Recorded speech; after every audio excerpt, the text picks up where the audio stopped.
Happy birthday, dear Gregette. Happy birthday to you.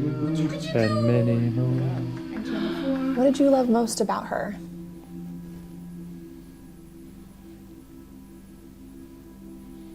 Gee, she had a nice laugh.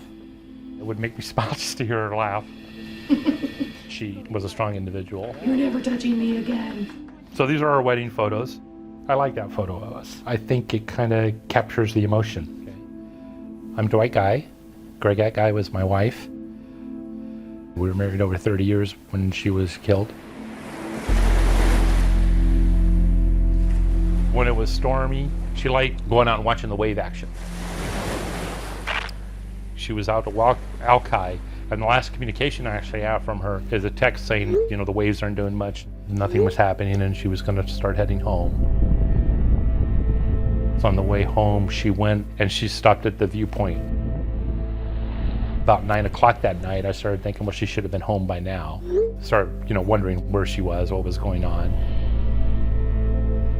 Dwight drove to where he thought she might be, but he didn't drive south enough on Beach Drive, and if he did, he would have seen her car parked right here.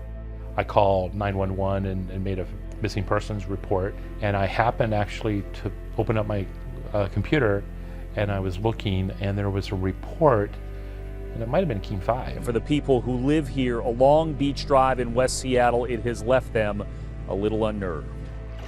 People on the ferry seeing a body, and I'm like, oh crap, I bet that's her. Something happened. 2 detectives showed up at my door, where I saw the guy in the suits, and I opened the door. They confirmed that it was her.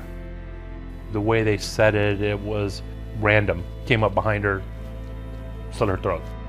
No reason for it, no cause, just opportunity. It's like, why would someone do that? There was a little disbelief, but a lot of anger, sadness, of course. She's gone. It's been nearly 11 years since Gregette Guy was killed, and shortly after her murder, a vigil was held in the community. Oh, thank you, sir. Seattle police tell me every year since, they've investigated this. What happened here in 2012? Around 8 p.m. or a little bit later, she was attacked. The next morning, her body is recovered about a quarter mile to the north.